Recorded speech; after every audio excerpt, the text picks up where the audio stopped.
हाँ जी, राम राम जी। क्या हाल चाल आपके? उम्मीद करता हूँ आप और आपका परिवार ठीक ठाक होगा।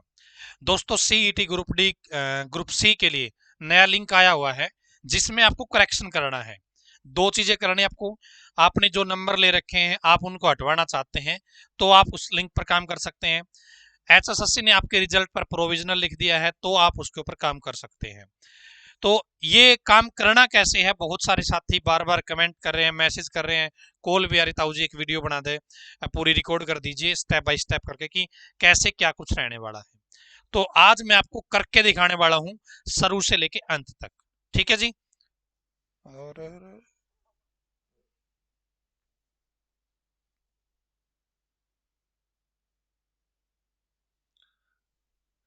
ठीक है जी, तो चलते हैं जी। और यदि कोई साथी एएलएम के लिए बैच ज्वाइन करना चाहता है तो एएलएम का बैच केटीडीटी ऑनलाइन एजुकेशन ऐप पर उपलब्ध है। हरियाणा जीके हर एग्जाम में पूछी जाएगी, हरियाणा जीके का बैच उपलब्ध है। कंप्यूटर आपके हर एग्जाम में हर पोस्ट में आएगा, बैच उपलब्ध है। ठीक है, केटीडीटी ऑनलाइन एजुकेशन ऐप पर। तो गूगल पे आ गए हैं जी, यहाँ पे आपको सर्च करना है one time registration. One time R E, यही कर लेते हैं। ठीक है जी। वन टाइम रजिस्ट्रेशन हरियाणा.gov.in, इस वेबसाइट पे आपको आना है। इसका लिंक आपको वीडियो के डिस्क्रिप्शन में मिल जाएगा। यहाँ पर देखिए ये लिंक किन किन के लिए है या कौन कौन इसके ऊपर काम कर सकता है। जिसके 38 नंबर से ज्यादा नंबर हैं वो ही कर सकते हैं, और सिर्फ हरियाणा के कैंडिडेट कर सकते हैं। बाहर का कैंडिडेट 50 नंबर है तो भी नहीं कर सकता। ठीक है। यदि किसी को एचएसएससी का टोल फ्री नंबर चाहिए है तो कॉन्टैक्ट अस पे क्लिक करके आप एचएसएससी का टोल फ्री नंबर है वो ले सकते हैं। ये जी, बहुत सारे बच्चे कमेंट में मांगते हैं कि टोल फ्री नंबर दे दीजिए। ठीक है, गो टू लॉगिन पे क्लिक करते हैं।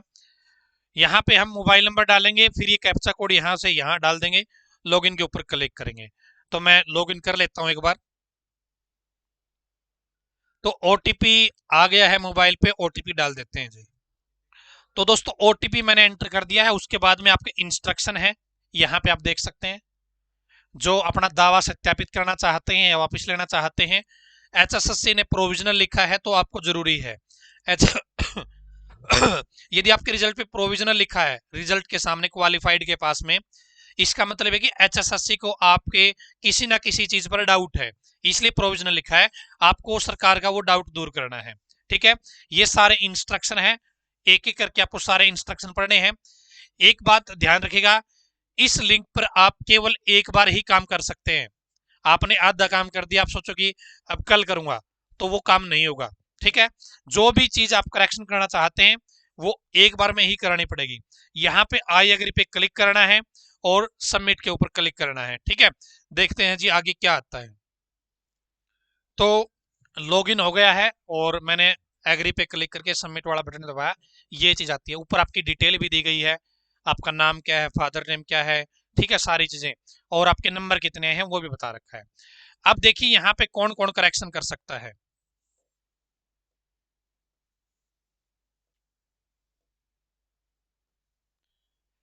यदि आपको कैटेगरी सर्टिफिकेट वेरीफाई करना है तो आप यहाँ पे काम कर सकते हैं। सोशियो इकोनॉमिक क्राइटेरिया के ऊपर काम करना है तो वो काम कर सकते हैं। कोई भी कैंडिडेट यदि एक्स सर्विसमैन का बेनिफिट ले रहा है, एक्स सर्विसमैन को याद होगा सरकार ने एक्स सर्विसमैन कैटेगरी काउंट ही नहीं करी, उनको जनरल में डाल रखा है लगभग, तो यहां से वो लोग अपना एक्स सर्विसमैन अब करवा सकते हैं। ठीक है, अब यदि किसी कैंडिडेट को अब यदि किसी कैंडिडेट को जैसे अपना सोशियो इकोनॉमिक क्राइटेरिया वेरीफाई करवाना है, ये देखिए, यदि आप इसके ऊपर क्लिक करोगे तो यहां पर डिटेल आ गई। यदि आपको एक्सपीरियंस के ऊपर काम करना है, एक्सपीरियंस लेटर दोबारा दिखाना है, तो आप एक्सपीरियंस के ऊपर क्लिक करेंगे, आपकी डिटेल मांगेगा, कब से कब तक का मामला है, वो सारी चीजें। और यदि आप हटवाना चाहते हैं, देखिए हटवाने का सिस्टम क्या है, यहाँ पे पूछेगा आपसे आई वॉन्ट टू वेरीफाई। यदि आपने क्लेम कर रखा है और वेरीफाई करना चाहते हैं, इसके ऊपर क्लिक कीजिए, पहली लाइन के ऊपर। यदि आप इसके ऊपर क्लिक करोगे तो आपसे डिटेल मांगेगा, आपने कौन कौन सा एक्सपीरियंस लगा रखा है, और वो पीडीएफ आपसे दोबारा अपलोड करवाएगा। और नीचे वाला यदि आप छोड़ना चाहते हैं तो नीचे वाली लाइन पे आपको क्लिक करना है, और आपसे कोई डॉक्यूमेंट नहीं मांगेगा इसके रूप में। ठीक है, इस तरीके से आप हटवा सकते हैं। अब मैं वापिस एक्सपीरियंस को अनक्लिक कर देता हूं। या इसको हटा देता हूं। और यदि जैसे आपको एक्सपीरियंस के ऊपर भी काम करना है, नो जॉब के ऊपर भी काम करना है, एक ही कैंडिडेट है, दोनों पे काम करना चाहता है, तो एक बार में ही आप यहां पे भी क्लिक करेंगे, इसके ऊपर काम करेंगे। आपको लगता है कि नो जॉब के ऊपर भी मेरे को काम करना है, तो यहां पर भी क्लिक करेंगे।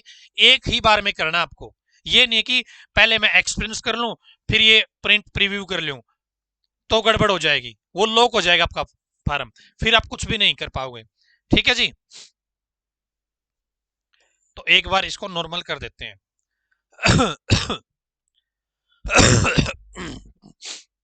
यदि आप आपके प्रोविजनल लिखा हुआ है तो आपको क्या करना है, यदि आपने सोशल इकोनॉमिक क्राइटेरिया के नंबर ले रखे हैं, वो चीज भी आपको दोबारा से दिखानी है सरकार को। यदि आपकी कोई रिजर्वेशन वाली कैटेगरी है, वो चीज भी आपको दोबारा से दिखानी है सरकार को। दोनों ही चीज दिखानी पड़ेगी, आपने यदि कर रखा है काम तो। आप इसके ऊपर भी क्लिक करेंगे और इसके ऊपर भी क्लिक करेंगे। पहले आप कैटेगरी को वेरीफाई करेंगे, ठीक है। यहाँ पे आपने जो क्लेम कर रखी है वो बता रखा है, फैमिली आईडी में क्या है, और यहाँ पर यदि आप क्लेम करना चाहते हैं और आपकी ये सारी चीज सही है, तो I want to verify my claim status के ऊपर क्लिक करेंगे। यहाँ पे आपको जो कैटेगरी सर्टिफिकेट है वो अपलोड करना है। ये 500 KB से कम का होना चाहिए, पीडीएफ ही अपलोड होगी। यहाँ पे सर्टिफिकेट नंबर, आपका जो बीसी का एससी का कैटेगरी का सर्टिफिकेट होता है, उसके ऊपर एक सीरियल नंबर लिखा होता है नीचे वाली साइड, कहीं पर भी लिखा हो सीरियल नंबर वो लिखना है। यहाँ पे किस दिन आपको सर्टिफिकेट मिला था वो डेट आपको लिखनी है, और ये डेट आपकी 10 जुलाई 2022 से पहले की होनी चाहिए। किसी का सर्टिफिकेट आज का है तो वो नई डेट भरी ही नहीं जाएगी। इश्यूइंग अथॉरिटी, ये सर्टिफिकेट किसने दिया है, तहसीलदार ने दिया है, नायब तहसीलदार ने दिया है, एसडीएम ने दिया है, वो चीज यहाँ पे आपको लिखनी है। ठीक है जी। साथ में अब नो गवर्नमेंट जॉब देखिए, यहाँ पे इन पे भी क्लिक नहीं होगा, इसके ऊपर भी क्लिक नहीं होगा, इन दोनों ऑप्शन के ऊपर क्लिक नहीं होगा आपका, चाहे आपने नंबर ले रखे हैं चाहे नहीं ले रखे हैं। डायरेक्ट आपको इसके ऊपर काम करना है। यदि आप नंबर लेना चाहते हैं तो आपको इसके ऊपर क्लिक करना है, ठीक है। यदि आप छोड़ना चाहते हैं, आप नंबर नहीं लेना चाहते, जो नीचे वाली लाइन आ रही थी उसके ऊपर क्लिक करना है, आपसे कोई डॉक्यूमेंट नहीं मांगेगा। यदि आप बेनिफिट लेना चाहते हैं तो आपसे नंबर, ये आगे की डिटेल है वो मांगेगा। यहां पर पहले देखिए, अब केवल आ रहा है upload undertaking for non government job and income. पहले इनकम सर्टिफिकेट अलग से मांगता था, उसकी डिटेल अलग से मांगता था, अब एक ही परफॉर्मा कर दिया, इसी में आपको सारे काम करने हैं। अब आपको स्पेशल इनकम सर्टिफिकेट बनवाने की जरूरत नहीं है, ठीक है। और ये फॉर्मेट दे रखा है इन्होंने, इस फॉर्मेट का प्रिंट आउट निकालना है, इसको भरना है और वापस इसको यहाँ पे अपलोड कर देना है, यदि आपको नो गवर्नमेंट जॉब के नंबर लेने हैं तो। परिवार में गवर्नमेंट जॉब किस किस की देखी जाएगी, इसके लिए मैंने अलग से वीडियो बना रखी है। यदि आप लड़के हैं, अनमैरिड लड़के हैं आप, या मैरिड लड़के भी हैं, आपके रियल माता पिता काउंट होंगे। यदि आपकी शादी हो रखी है तो वाइफ काउंट होगी, यदि शादी नहीं हो रखी है तो वाइफ है ही नहीं आपके। और अनमैरिड भाई है तो वो काउंट किया जाएगा। यदि भाई शादीशुदा है तो उसकी इनकम भी नहीं देखी जाएगी और उसकी जॉब भी नहीं देखी जाएगी, वो जॉब पे है या नहीं है, ठीक है।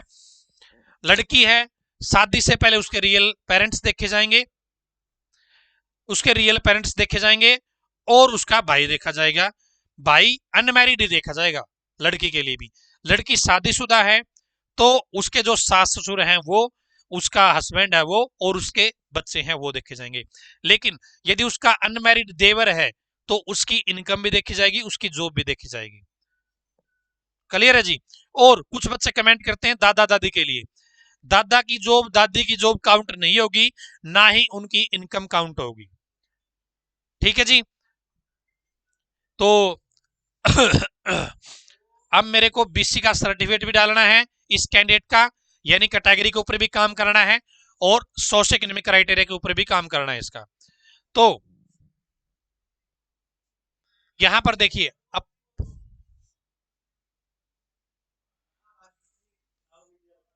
हाँ, अपलोड कैटेगरी सर्टिफिकेट, तो यहां पे आपको कैटेगरी का जो सर्टिफिकेट है वो अपलोड करना है। तो यहाँ पे नवनीत राजकुमार बीसी का सर्टिफिकेट है, मैंने सिलेक्ट कर लिया, आप मोबाइल में निकाल लीजिए एक बार, ठीक है। देखिए यहाँ पे पीडीएफ आ गई है, नवनीत राजकुमार बीसी पीडीएफ। यहाँ पे अब सर्टिफिकेट नंबर डालना है। नवनीत बताइए सर्टिफिकेट नंबर बता। यहाँ पे सर्टिफिकेट नंबर, जो आपका कैटेगरी का सर्टिफिकेट है उस पे एक सीरियल नंबर लिखा होता है, वो यहाँ पे आपको लिखना है। बता, दिखाइए। हाँ, 237, 237 है भाई। इश्यू डेट बता भाई। यहाँ पे एक बात का ध्यान रखना, यहाँ पे मंथ पहले लिखा हुआ है, डेट बाद में है, ठीक है, कहीं उल्टा सुल्टा कर दो।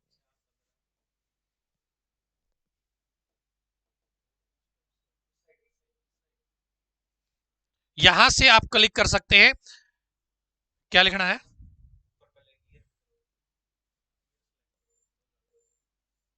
2010, चौथा महीना, 15 तारीख। ठीक है जी, 4/15/2010, 15/4/2010 है ये, ठीक है। इश्यूइंग अथॉरिटी, ये किसने दिया आपको? तहसीलदार ने दिया है, तहसीलदार हिसार, तहसीलदार हिसार। ठीक है जी, तहसीलदार हिसार आपको यहाँ पे लिखना है।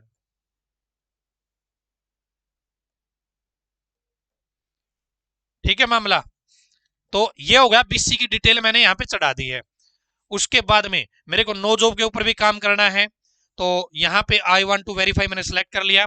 अब मैं यहाँ पे नो गवर्नमेंट जॉब वाला फॉर्मेट है उसको यहाँ पे डाल दूंगा, ये लगा दिया। नो जॉब का भी दिखाई दे रहा है अभी यहाँ पे, और ये भी यहाँ पे बीसी का भी दिखाई दे रहा है कि फाइल मैंने सेलेक्ट कर रखी है। उसके बाद यहाँ पे आपको एक्सेप्ट करना है, ये आपको क्या करना है जी? एक्सेप्ट करना है, ठीक है। एक्सेप्ट कर दिया, बीसी का सर्टिफिकेट और नो जॉब का सर्टिफिकेट दोनों आए हुए हैं, डेट भी लिखी हुई है, सारी चीज यहाँ पे आपको दिख रही है, ठीक है। उसके बाद में प्रिंट प्रीव्यू के ऊपर क्लिक करना है, और सारी चीज मैंने ओके कर रखी है ना। हाँ, एक्स सर्विसमैन को सिलेक्ट नहीं किया मैंने, दोनों चीजों के ऊपर काम करना है। प्रिंट प्रीव्यू, यहां पर देख लीजिए, यदि अब आपने यहां पर ओके कर दिया तो आपकी प्रोफाइल लॉक हो जाएगी, इसके बाद आप कुछ भी नहीं कर पाओगे। यदि अब आपने यहाँ पे ओके कर दिया तो आपकी प्रोफाइल यहाँ पे लॉक हो जाएगी, आप कुछ भी नहीं कर पाओगे। फिर आपको हटाना था, लगाना था, आपने एक ऑप्शन और सेलेक्ट करना था, नहीं करना था, यहां से आपका मामला खत्म हो जाएगा। यदि आपको अब भी डाउट है, आप कैंसिल के ऊपर क्लिक कीजिए और दोबारा से अपनी डिटेल वेरीफाई कर लीजिए। अब मेरे को सारी चीजें ओके है, मैंने ओके के ऊपर क्लिक कर दिया। Your request is being submitted. Please print the form using print button and upload the same after signing it. तो ओके पे ऊपर क्लिक किया।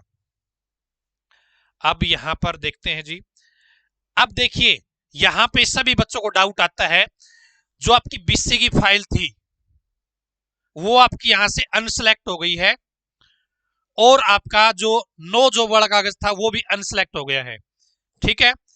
अब एक ट्राई आप ले सकते हैं, क्या ट्राई लेंगे? वैसे तो वो सभी के साथ प्रॉब्लम आ रही है, मेरे हिसाब से साइट में ही दिक्कत है। तो यहाँ पे मैंने बीसी का दोबारा से फाइल सेलेक्ट कर दी है, और उसके बाद में मैंने नो जॉब वाली फाइल दोबारा से सेलेक्ट,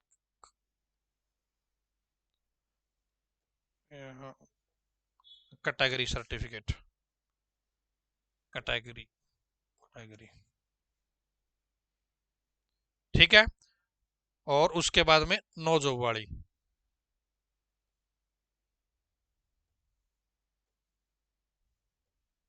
नो जॉब की, ये नो जॉब की दोबारा से सेलेक्ट कर ली है, ठीक। अब मैंने दोबारा से फाइल यहाँ पे सेलेक्ट कर ली है।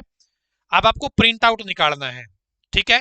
प्रिंट आउट निकालना है इस पेज का, प्रिंट के ऊपर क्लिक करके प्रिंट आउट निकलेगा। यहां पे आपको साइन करने हैं, फिर वो आपको दोबारा से यहां पे अपलोड करना है। प्रिंट के ऊपर क्लिक कर देते हैं,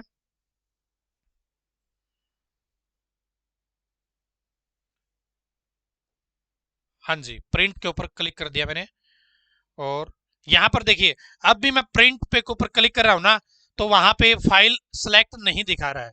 ये सभी के साथ समस्या है, ये अपनी गलती नहीं है, सरकार की या साइट की प्रॉब्लम है, ठीक है। आपने अपना काम सही से कर रखा है, कोई दिक्कत नहीं है। तो इसका मैं यहाँ पे सेव कर लेता हूँ इस पीडीएफ को, और फिर इसका मैं प्रिंट आउट निकालूंगा।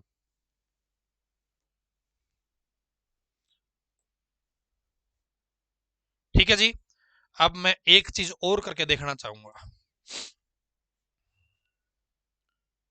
यहां पे फाइल मेरी सेलेक्ट है,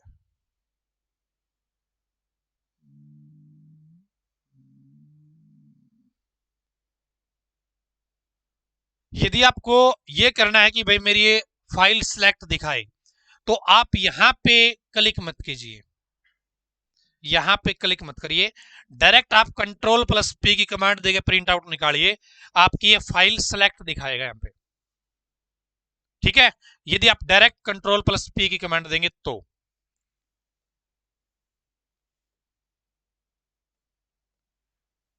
ठीक है जी, तो ये फाइल है, मैंने प्रिंट आउट निकाला, उसके ऊपर कैंडिडेट के साइन करवाए, यहां पे आप ये देख सकते हैं।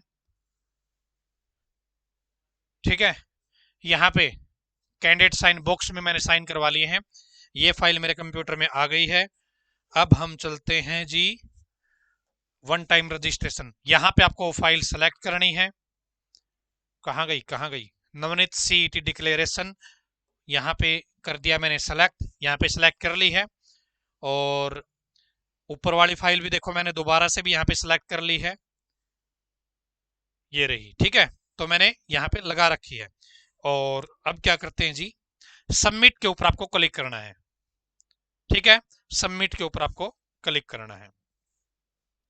Your request has been submitted successfully, okay वो क्लिक कीजिएगा। अब आप लॉगिन करेंगे तो आपका कोई भी डाटा एडिट नहीं होगा, बस इतना ही काम इस फॉर्म के अंदर आपको करना है और कुछ नहीं करना। ठीक है जी, तो ये हमारा काम सक्सेसफुली हो गया है। अब कुछ चीजें, जो नो जॉब का कागज है उसके ऊपर डेट कब की लिखनी है, ये सोचने की बात उनके लिए है जिनको पहले नौकरी नहीं थी लेकिन आज नौकरी हो गई है। उनको तो सोचना पड़ेगा कि मैं कब की लिखूं कब। जिसके घर में आज भी नौकरी नहीं है तो वो आज की डेट मेंशन कर सकता है, कोई इश्यू नहीं है। ठीक है, लेकिन यदि लगता है कि भाई मेरे घर में अब तो जॉब हो गई है, 10 जुलाई 2022 को तो नहीं थी, तो वहां पे एक आप खुद पेन से लिख सकते हैं एक लाइन कि स्टेटस अकॉर्डिंग 10 जुलाई 2022, खुद आज से पेन से। ठीक है, उस कागज नो जॉब वाले कागज पे नीचे आज की डेट आप लिख सकते हैं, कोई इश्यू नहीं है। और किसी की इनकम फैमिली आईडी में गलत है, आप उसको सही करवाना चाहते हैं, आप उसके ऊपर काम भी कर रहे हैं, रियल में आपकी इनकम 180 से कम है लेकिन फैमिली आईडी में गलत है, तो आप उसके ऊपर काम करवा रहे हैं। वैसे तो इनकम आपकी 10 जुलाई 2022 की देखी जा रही है, रूल तो यही है। यदि ऐसा कुछ है तो आप उसमें नो जो वाले कागज में हाथ से लिख सकते हैं, ऐसे ऐसे मेरी इनकम वैसे ज्यादा दिखा रहा है फैमिली आईडी में, लेकिन इसके ऊपर मैं काम कर रहा हूं और मेरी रियल इनकम तो 180 से कम है, इसलिए मैं ये क्लेम कर रहा हूं मेरा। ठीक है, तो ये मामला है। सारी चीजें अब मेरे हिसाब से आपको समझ में आ गई है, कोई पॉइंट नहीं बचा है। फिर भी कोई समस्या है तो अपना व्हाट्सअप नंबर आपको पता ही है, 70 15 24 34 91, इस नंबर के ऊपर आप व्हाट्सअप कर सकते हैं, कॉल कर सकते हैं। एएलएम का बैच लेना है आपको, मात्र 499 रुपए में है। हरियाणा जीके का बैच मात्र 298 रुपए में है। कंप्यूटर का बैच मात्र 299 रुपए में है। ग्रुप डी का बैच लेना है मात्र 999 रुपए में है। ठीक है जी, मैथ का बैच लेना है मात्र 498 रुपए में है। ठीक है जी, कोई समस्या है तो बता देना। ठीक है जी, धन्यवाद, भगवान करे आप सभी का समय शुभ रहे।